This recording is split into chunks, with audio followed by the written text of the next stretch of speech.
मेरे प्यारे दोस्तों, कैसे हैं आप लोग। मैं आशा करता हूं आप लोग बिल्कुल मस्त होंगे और स्वस्थ होंगे। दोस्तों, आज के इस वीडियो में हम बात करेंगे म्यूचुअल फंड की। दोस्तों, हमारे पास एक कमेंट आया है जिसमें ये आया है कि मुझे 50 लाख रुपए का एक टारगेट अचीव करना है, तो इसके लिए मैं अपने पैसे को कहां इन्वेस्टमेंट करूं। और हाँ, मैं इस टारगेट को म्यूचुअल फंड से ही अचीवमेंट करना चाहता हूं, हमारे लिए भी कुछ आप बता दीजिए। तो दोस्तों, आज के इस वीडियो में मैं आपको यही बताऊंगा कि कैसे आप अपने लिए म्यूचुअल फंड से 50 लाख रुपए का टारगेट अचीवमेंट कर सकते हैं। जो व्यक्ति कमेंट किए हैं उनके लिए ये वीडियो है, और ऐसे कई सारे लोग होंगे जिनका ये टारगेट होगा या फिर उनका आसपास का कोई टारगेट होगा, 30 लाख, 40 लाख, 50 लाख, 1 करोड़, ऐसे किन्हीं का टारगेट होगा, तो वो इस वीडियो को देख करके फायदा उठा सकते हैं। लेकिन दोस्तों, मैं अभी आपको ये चीज बता दूं कि ये कोई रिकमेंडेशन वीडियोस नहीं होती है, बल्कि ये एक एजुकेशनल पर्पस के लिए वीडियो बनाई जाती है। तो चलिए दोस्तों, सीधा हम अपने व्हाइट बोर्ड की तरफ चलते हैं और हम देखते हैं कि हम इनके लिए क्या सजेशन कर पाते हैं। तो सिंपली सबसे पहले मैं यहाँ पे ये लिख देता हूं कि इनका जो टारगेट है, वो जो टारगेट है इनका, वो 50 लाख रुपए का है। तो उस चीज को मैं यहाँ पे लिख दे रहा हूं, और वो इस टारगेट को म्यूचुअल फंड से अचीवमेंट करना चाहते हैं। तो सिंपली मैं यहाँ पे म्यूचुअल फंड भी लिख दे रहा हूं कि ये जो टारगेट हम कंप्लीट करने वाले हैं, वो म्यूचुअल फंड से हम इस टारगेट को कंप्लीट करेंगे। तो जहां पे म्यूचुअल फंड की बात आती है, तो यहाँ पे इन्वेस्टमेंट करने का दो तरीका है। पहला है एसआईपी, सिस्टमेटिक इन्वेस्टमेंट प्लान, और दूसरा है लमसम। तो यहाँ पे हम इनके लिए एसआईपी की माध्यम से इस टारगेट को कंप्लीट करेंगे। एसआईपी जो कि पर मंथ की जाती है, उसी से मैं इनके लिए इस टारगेट को कंप्लीट करने वाला हूं। अब दोस्तों, म्यूचुअल फंड में किसी भी टारगेट को आपको अचीव करना हो, तो आपको किसी न किसी फंड में अपने पैसे को इन्वेस्टमेंट करना पड़ेगा।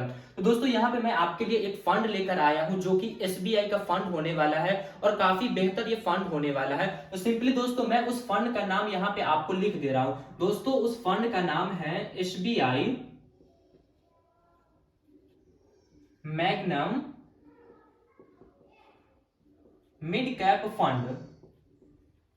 दोस्तों, मैं यहाँ पे आपके लिए एक मिड कैप का फंड लेकर आया हूँ। एसबीआई का एक मिड कैप फंड लेकर आया हूँ। दोस्तों, मिड कैप फंड लाने के पीछे का रीजन ये है कि यहाँ पे जो आपको रिस्क देखने को मिलेगा, वो आपको एक बीच का रिस्क देखने को मिलेगा। न ज्यादा कम रिस्क आपको देखने को मिलेगा, ना आपको काफी ज्यादा रिस्क देखने को मिलेगा, यानी कि एक बीच का, न ज्यादा न बहुत ही कम, यानी कि एक बीच का आपको रिस्क देखने को मिलेगा। और आप इस फंड के जरिए जाएंगे तो आपको काफी अच्छे चीज इस फंड में देखने को मिलेंगे। तो चलिए दोस्तों, सिंपली मैं आपको इस फंड की सारी जानकारी दे देता हूं कि इस फंड के अंदर आपको क्या क्या पोटेंशियल देखने को मिलता है, इस फंड का पीछे का रिकॉर्ड कैसा है, कितना फंड साइज है और कितना ये रिटर्न्स दे रखा है। सारी चीज मैं आपको इस फंड का, SBI magnum mid cap fund की आपको सारी जानकारी मैं आपको दे देता हूं।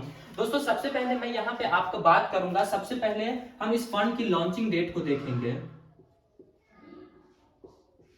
सबसे पहले हम इसके लॉन्चिंग डेट को देखेंगे, फिर उसके बाद यहाँ पे हम देखेंगे फंड साइज को। फंड साइज देखने के बाद आपको ये क्लियर हो जाएगा कि कितने लोग यहाँ पे विश्वास करके अपने पैसे को इन्वेस्टमेंट किए हैं। फंड साइज देखने के बाद हम यहाँ पे बात करेंगे एक्सपेंस रेशियो का।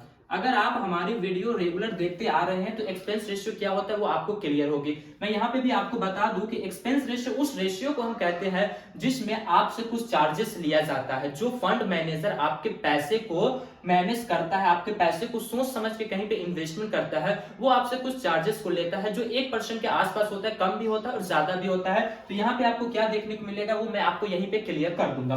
फिर उसके बाद दोस्तों, मैं यहाँ पे रिटर्न्स की बात कर लेता हूँ कि ये फंड रिटर्न्स कितना दिया है। रिटर्न्स देखना बहुत जरूरी है, क्योंकि हम लोग रिटर्न्स के वजह से ही अपने पैसे को इन्वेस्टमेंट करते हैं।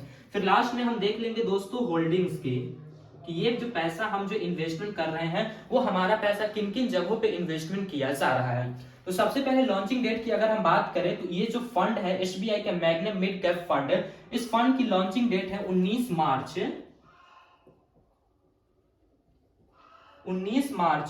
2005 ईस्वी को ये फंड जो है वो एसबीआई के द्वारा लॉन्च किया गया है, जो कि काफी पुराना फंड है। आप देखें तो ये फंड तकरीबन 18 साल पुराना ये फंड है। और फंड साइज की अगर हम बात करें तो काफी बड़ा आपको फंड साइज यहाँ पे देखने को मिलेगा। दोस्तों, फंड साइज यहाँ पे है 13,244 करोड़ रुपए का आपको यहाँ पे फंड साइज देखने को मिलता है, जो कि काफी बड़ी बात है। इतने लोगों ने अपने विश्वास करके इस फंड के ऊपर अपने पैसे को इन्वेस्टमेंट किए हैं। फिर हम एक्सपेंस रेशियो की बात करें तो यहाँ पे आपसे एक बीच का एक्सपेंस रेशियो लिया जाता है। ना आपसे ज्यादा एक्सपेंस रेशियो लिया जाएगा, ना आपसे कम एक्सपेंस रेशियो लिया जाएगा, बल्कि एक बीच का। तो एक्सपेंस रेशियो यहाँ पे आपसे 88% आपका यहाँ पे एक्सपेंस रेशियो लिया जाएगा। दोस्तों इस फंड की जानकारी देने के बाद मैं आपको 50 लाख का टारगेट कैसे आपका कंप्लीट होगा वो चीज इधर मैं पूरा कैलकुलेट करके मैं आपको बताऊंगा। आप घबराइए मत, वीडियो को लास्ट तक देखिए। कुछ लोग होते हैं जो वीडियो को थोड़ा देखते हैं और फिर कमेंट में कहते हैं कि ये चीज गलत है वो चीज गलत है। जब तक आप वीडियो को पूरा नहीं देखेंगे तब तक आपको कोई भी चीज क्लियर नहीं होगा। इसलिए आप वीडियो को पूरा लास्ट तक ध्यान से देखिए, तभी आप कुछ सीख पाएंगे इस वीडियो से। तो चलिए उसके बाद हम देखते हैं रिटर्न्स के। दोस्तों रिटर्न्स की बात करें, अगर हम लास्ट 3 इयर्स के रिटर्न्स की बात करें तो यहाँ पे आपको ये जो फंड है मिड कैप का, एसबीआई का ये जो फंड है वो आपको 31.89% का आपको ये 3 साल के अंदर में रिटर्न्स बना के दिया है, जो कि काफी बड़ी बात होती है। मिड कैप का ये जो फंड है इस हिसाब से ये देखा जाए रिटर्न्स तो काफी ज्यादा यहाँ पे रिटर्न्स आपको देखने को मिलेगा। होल्डिंग्स की बात करें तो यहाँ पे आपका पैसा 3 जगहों पे इन्वेस्टमेंट किया जाता है। इनकी मार्केट कैपिटलाइजेशन के हिसाब से आपका पैसा 3 जगहों पे इन्वेस्टमेंट होता है। सबसे पहले हम बात कर लेते हैं लार्ज कैप की, लार्ज कैप की। उसके बाद हम बात करेंगे, लार्ज कैप के बाद हम बात करने वाले हैं मिड कैप की। फिर उसके बाद हम देख लेंगे स्मॉल कैप की। आप नंबर देख के चौंक जाएंगे कि ये मिड कैप का होते हुए भी ये सबसे ज्यादा पैसा जो है वो लार्ज कैप में इन्वेस्टमेंट किया है। यानी कि एक तो मिड कैप होने की वजह से आपका रिस्क कम गया है और सबसे ज्यादा पैसा आपका लार्ज कैप में इन्वेस्टमेंट किया गया है, तो इससे और आपका रिस्क जो है वो कम गया है। तो देखिए दोस्तों लार्ज कैप में यहाँ पे जो इनकी होल्डिंग्स है वो होल्डिंग्स आपको देखने को मिलेंगी 66.59% का आपको यहाँ पे लार्ज कैप में होल्डिंग्स देखने को मिलेगी, जो सबसे ज्यादा नंबर्स लार्ज कैप में ही है। फिर उसके बाद आपको 29.44% आपको मिड कैप में होल्डिंग्स देखने को मिलेगी और लास्ट में स्मॉल कैप, जो कि यहाँ पे आपको काफी कम होल्डिंग्स देखने को मिलेगी। 3.97% ही मात्र यहाँ पे आपको स्मॉल कैप में होल्डिंग्स देखने को मिलेगी। यहाँ पे लार्ज कैप में सबसे ज्यादा होल्डिंग्स होने की वजह से आपका यहाँ पे रिस्क जो है वो काफी कम गया है। फिर आपका उसके बाद मिड कैप में तो भी आपका यहाँ पे रिस्क जो कम गया है और सबसे कम स्मॉल कैप में है, यानी कि छोटी छोटी कंपनी में मात्र आपका 3% पैसा है, 3 से 4% पैसा ही आपका लगा हुआ है, जिससे आपको यहाँ पे बहुत ही कम रिस्क देखने को मिलता है। तो दोस्तों ये तो हो गई इस फंड की जानकारी। अब हम देखते हैं कि हम कैसे कैलकुलेट करके इनके लिए 50 लाख रुपए इनका जो टारगेट है उस टारगेट को हम कंप्लीट कर सकते हैं।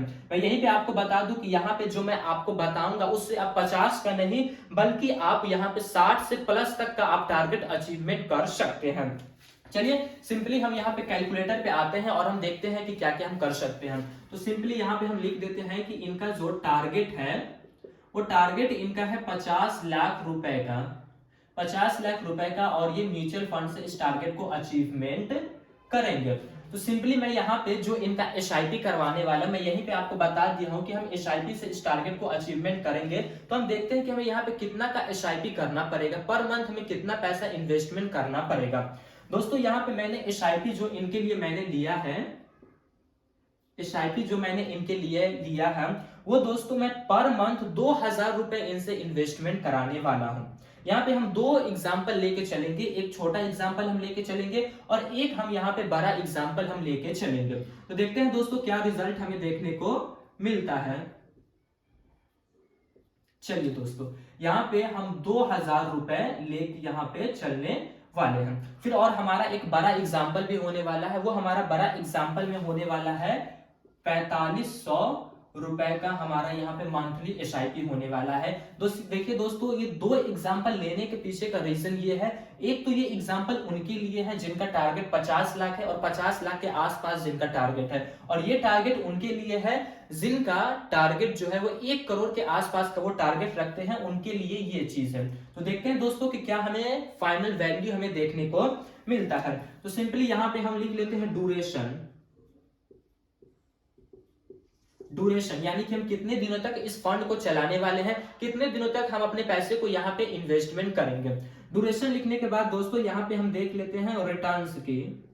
आप कहेंगे कि 2 बार रिटर्न्स को देखा जा रहा है। देखिए दोस्तों ये जो रिटर्न्स है ये रिटर्न्स मात्र 3 साल का है, लेकिन यहाँ पे ड्यूरेशन के मुताबिक हम रिटर्न्स को फिक्स करेंगे।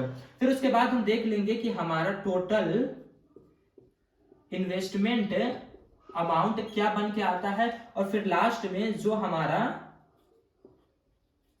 फाइनल वैल्यू है वो क्या बन के आता है।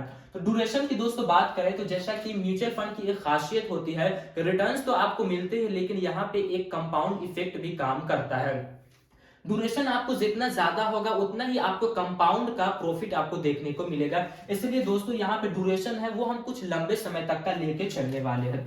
दोस्तों हम ड्यूरेशन यहाँ पे 20 साल का लेके चलेंगे। आप कहेंगे इतना ज्यादा वक्त, तो मैंने आपको बता दिया हूं कि रिटर्न्स के साथ साथ एक और चीज यहाँ पे वर्क करती है, वो है कंपाउंड। तो जितना लंबा समय आप लेंगे उतना ही आपका इन्वेस्टमेंट अमाउंट कम रहेगा लेकिन फाइनल वैल्यू आपका ज्यादा रहेगा। अगर मैं यहाँ पे 10 साल कर दूं तो आपको कुछ ज्यादा फर्क देखने को नहीं मिलेगा, कुछ ज्यादा फायदा आपको नहीं देखने को मिलेगा, बल्कि आपको बहुत ही कम रिटर्न्स और बहुत ही कम प्रॉफिट देखने को मिलेगा। इसीलिए हम 20 साल लेके चले हैं। 20 साल ज्यादा वक्त नहीं होती है, और आप म्यूचुअल फंड में जा रहे हैं तो आप लंबे समय लेके ही जाइए म्यूचुअल फंड की तरफ। इस केस में भी मैं आपके लिए यहाँ पे 20 ईयर्स लेके चलता हूँ। रिटर्न्स की दोस्तों अगर हम बात करें तो यहाँ पे लास्ट 3 साल में 31.89% का यहाँ पे रिटर्न्स देखने को मिला है, लेकिन हम यहाँ पे 20 साल की बात कर रहे हैं, उसके हम 10 गुना की बात यहाँ पे करने वाले हैं। तो हम यहाँ पे उतना ज्यादा रिटर्न्स एक्सपेक्ट नहीं कर सकते हैं, बल्कि हम एक बीच का रिटर्न्स लेके चलेंगे कि हमें उतना मिल जाए तो भी हमारे लिए वो बहुत हो। तो मात्र यहाँ पे हम 20% का ही रिटर्न्स हम लेके चलेंगे, क्योंकि हम 20 साल की बात कर रहे हैं। इस केस में भी हमारा जो रिटर्न्स है वो 20% का है रिटर्न्स होने वाला है। अब हम देखते हैं कि अगर हम 2000 रुपए की एसआईपी करते हैं 20 साल तक तो हमारा इन्वेस्टमेंट अमाउंट क्या होता है, और हम 4500 रुपए की एसआईपी करते हैं तो हमारा इन्वेस्टमेंट अमाउंट क्या होता है।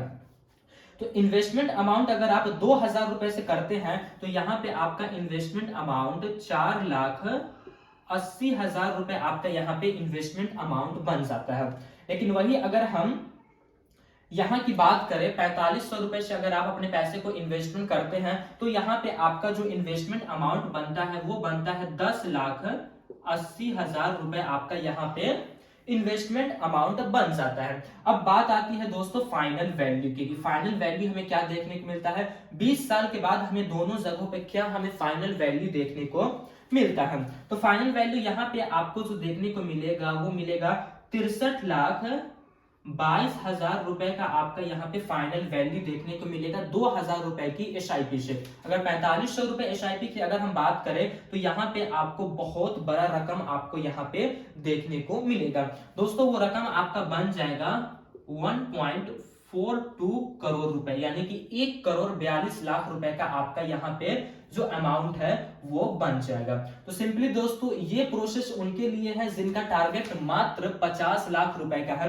वो अगर 2000 भी अपने पैसे को इन्वेस्टमेंट करेंगे इस फंड में, या फिर इनके जगह वो और भी किसी फंड को चुन सकते हैं। चुनने से पहले वो सारी चीज फंड की जानकारी ले ले, अगर वो चुन सकते हैं तो वो 2000 रुपए इन्वेस्टमेंट करके इस चीज को अचीवमेंट कर सकते हैं। लेकिन कोई एक लंबा टूर का इंसान है, यानी कि लंबी चाहत रखने वाला है, जिनका टारगेट करोड़ों में है, तो वो अपने पैसे को 4500 रुपए भी वो इन्वेस्टमेंट करेंगे 20 साल तक, और 20% से ही उनको रिटर्न्स मिलता है, तो उनकी जो अमाउंट बन जाएंगी वो 1,42,00,000 रुपए बन जाएंगी। तो दोस्तों दोनों के लिए मैंने बता दिया है, एक जो कमेंट किए हैं उनके लिए भी मैंने यहाँ पे कैलकुलेट करके बता दिया है, और जो वीडियो और भी सारे लोग देख रहे हैं उनकी भी डिमांड अलग अलग होती है, जिस वजह से मैंने 2 एग्जाम्पल लेकर के 1,42,00,000 रुपए तक का मैं टारगेट बता दिया हूं। दोस्तों अब आप ये बताइए कि आपको किधर जाना अच्छा लगेगा। 20 साल की ही बात है, बस यहाँ पे आपका 2500 रुपया बढ़ेगा और 2500 रुपए आपको या इसका 2 गुना रिटर्न्स दे सकता है। तो आप बताइए कि आप किस तरफ जाना पसंद करेंगे। और दोस्तों मैं आशा करता हूं कि आपको ये जानकारी अच्छी लगी होगी, और जो कमेंट किए हैं उनको ये चीज अच्छे से समझ में आ गई होगी। और हाँ दोस्तों मैं यहाँ पे फिर से एक बार बताना चाहूंगा, मैं हर वीडियोस में ये चीज में बताता हूँ कि ये वीडियोस कोई रिकमेंडेशन वीडियोस नहीं होती है, बल्कि ये जितने भी वीडियोस मैं बनाता हूँ मेरे चैनल पे जितने भी वीडियोस हैं वो सभी के सभी वीडियोस एक एजुकेशनल पर्पस के लिए वीडियोस बनाई जाती है। इसलिए आप जब भी अपने पैसे को इन्वेस्टमेंट करें तो सोच समझ के करें, और अपने जो फाइनेंस कोच है आपके जिनसे आप सलाह लेते हैं उनसे आप एक बार जरूर से जरूर सलाह लें, तब जाकर के आप अपने पैसे को कहीं भी इन्वेस्टमेंट करें। आप 100 रुपए ही इन्वेस्टमेंट करना शुरू जरूर करें, लेकिन आप अच्छे सलाहकार से सलाह ले करके करें। और ऐसा नहीं है दोस्तों कि मैं इस वीडियो को बता दिया हूं तो इसमें सारी चीज गलत है, ऐसा नहीं है। बल्कि अगर आप इसके ऊपर भी चलेंगे तो आपको अच्छे रिटर्न्स, अच्छे ही चीजें देखने को मिलेगी, क्योंकि मैं भी पहले इसके ऊपर रिसर्च करता हूं तब जाकर के मैं कोई चीज बताता हूं। लेकिन ये कोई रिकमेंडेशन वीडियोस नहीं है, ये बस एक एजुकेशनल पर्पस के लिए बनाई गई है। और हाँ दोस्तों, आप अपना कमेंट जरूर करें कि आपको अगला वीडियो किस टॉपिक पे चाहिए और आपकी चाहत क्या है, मैं उसके ऊपर जरूर कोशिश करूंगा वीडियोस बनाने की। चलिए दोस्तों, इस वीडियो को हम यहीं पे खत्म करते हैं, फिर मिलेंगे एक नए वीडियो में। तब तक के लिए जय हिंद, जय भारत, अल्लाह पाक आपको सलामत रखे और आप हमारी वीडियोस को इसी तरह देखते रहें।